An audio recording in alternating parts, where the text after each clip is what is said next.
Greetings. Welcome to our session on how to manage a borrowing ILL request.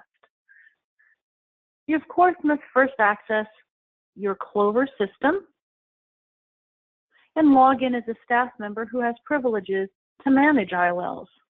For purposes of our demo today, I'll be logging in as a staff person of the Aldrich Public Library. I key in my username and password and click Submit. I've now accessed the system as a staff person at the Aldrich Public Library. I know my login was successful because it greets me by name when I log in, as well as shows me the staff dashboard link. To manage your ILLs, you'll want to click on the staff dashboard link, which brings up a listing of all available modules in the CLOVER system.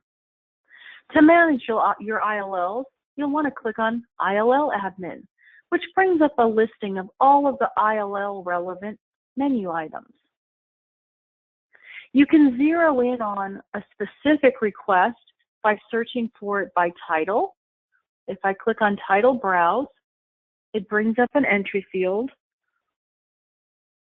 And here's all of the listings of those titles for all of the requests in the system. I can zero in on a specific title by keying it in the search box. And as I type, it narrows my list to those items that match what I've typed so far. I can adjust the headings I see here by using the tool icon and removing any field that's not relevant to me. For example, if I don't want to display the library, I can take that away. Once I find the item in question, I can click on the title and it brings me into that full request. Scroll down so you can see the full contents of this request. For now, we're just going to deal with how to get to a particular request. So I'm Xing out using this little X in the top right corner, and it returns me back to my ILL admin menu. Alternatively, from zeroing in on a particular request by searching for it by title, I can also zero in specific to a request number if I happen to know it. So if I know that there was an issue or a question about request number 436, I could type in that request number and click Submit, and it takes me right to request number 436. Lastly, as the borrowing library, I can click on Patron Browse and search for an item by the patron name.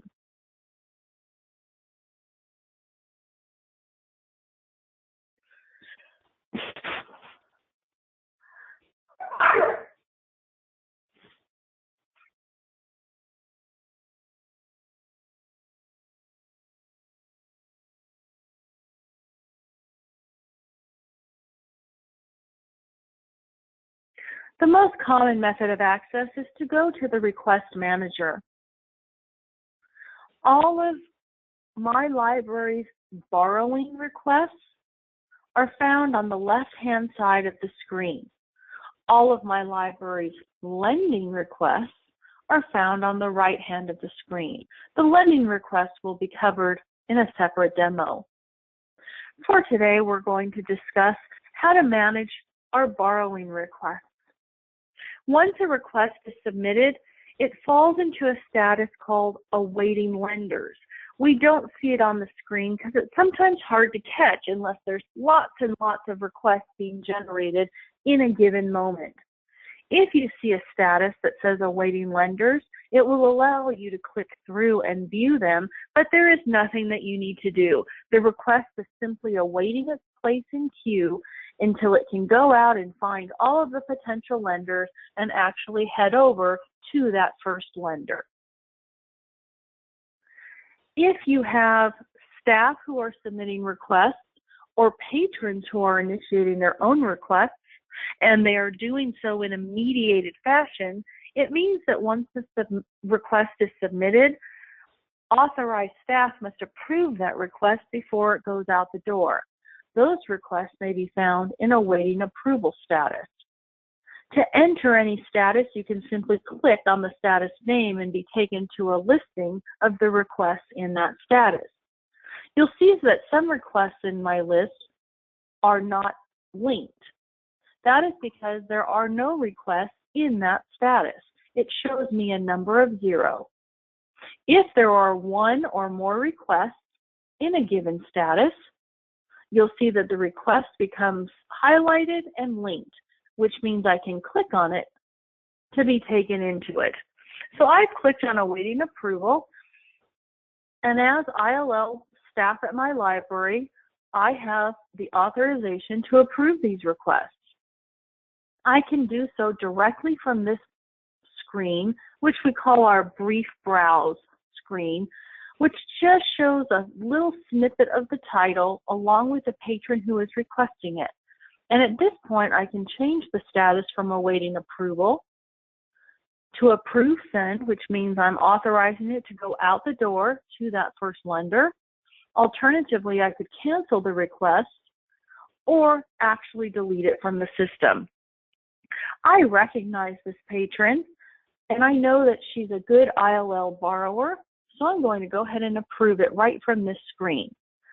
I can make any changes to any request on this screen using the drop-down menu, and when I click Submit, those changes take effect. So now we'll see that my Fast Food Nation title no longer shows up because it's already been approved. It's no longer in awaiting approval status.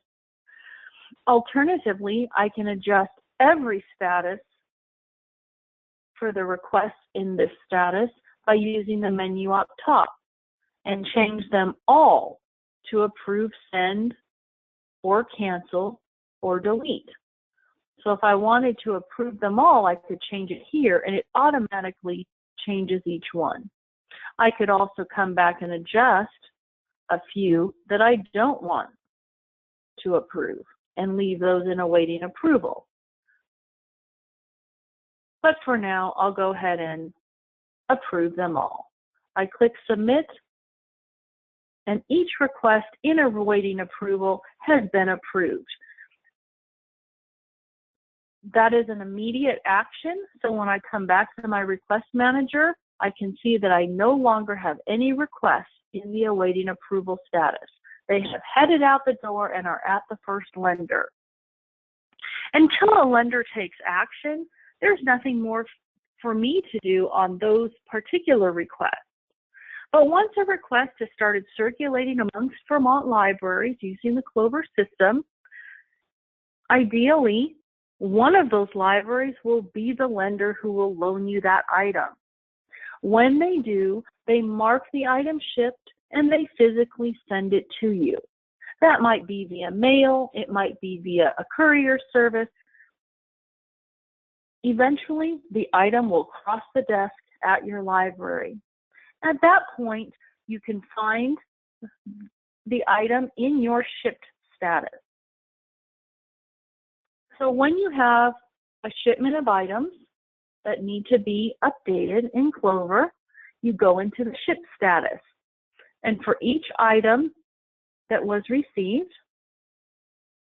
you can go into the full request and update it from shipped to received and click Submit, and that marks the item received at your library. I can also mark every request in this status to received, if in fact I've received all of the items in this status. I have not, I had only received just that one, so I updated just that one request to received. I'm using the little X here to backtrack to the previous screen. Alternatively, I could also use the close button. So if I head back into my request manager, you'll see that in the received status is the title that I just marked received. The request will sit in this received status while I now use my own local system to circulate that ILL item to my patron. That is an independent function of CLOVER. Once the library has loaned the item out to the patron and the patron has read it and brings it back, it's time to send the item back to the lender. I find those items still in the receive status, and I can either update from this screen or go into the full request, and I mark the item returned. It's time for me to send it back to the lender. I click submit. It confirms that my request has been updated, and I can see right at the top of the screen that it's been updated to return status, which is exactly as I intended. I'm going to close out so I get back to my request manager. Once the lending library receives the item back, they will check it in, and that automatically updates the request to complete status. As a borrower, when I go into complete status, it shows me all of the requests that were originated by my library that have made their rounds. My patrons have read them, they've been returned to the lenders, and the lenders have acknowledged that the item has been returned. It's come full circle.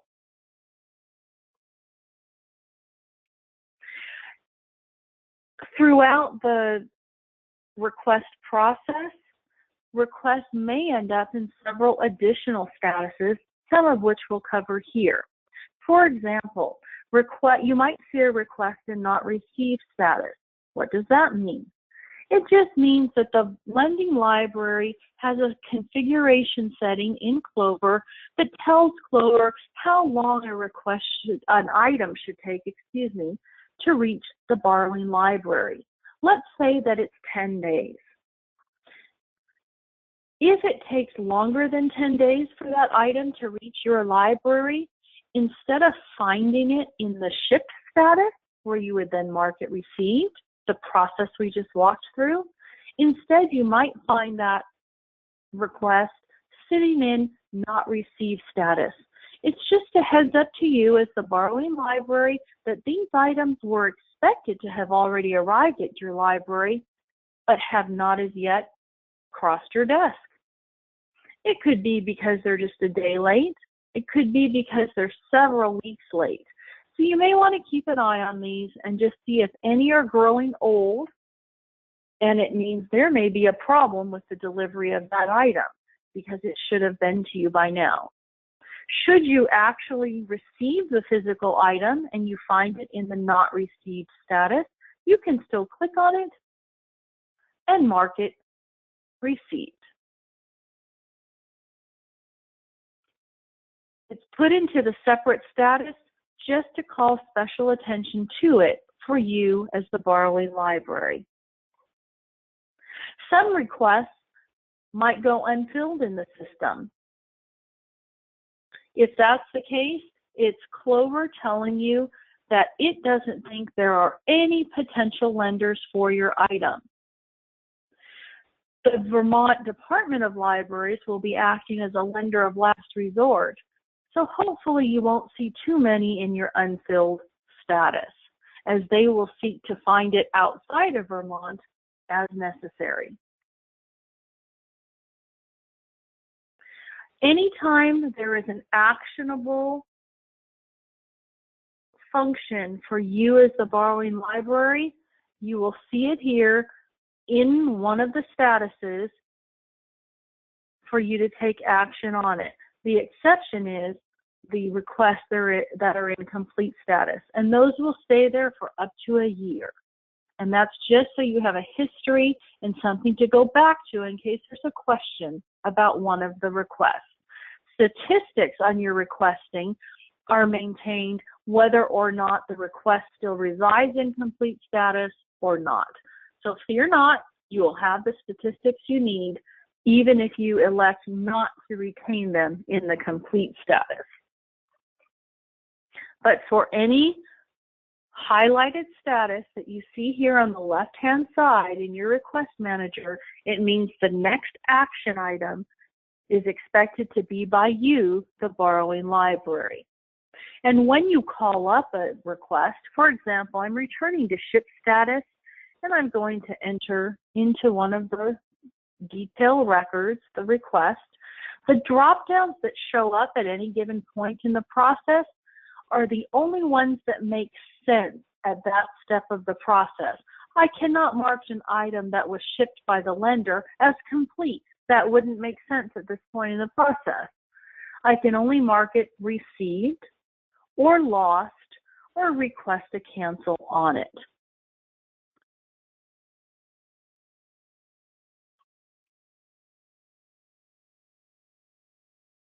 Again, to get to the ILL Admin Request Manager screen, I logged into the system as a staff user. I clicked on Staff Dashboard. I clicked on ILL Admin, and I clicked on Request Manager. One last note about the Request Manager screen. If I scroll down, I'll see a line that says Items Awaiting Trading Partner Response. For the items below the line, it just means the action item is currently with the lender. There's nothing you need to do with these.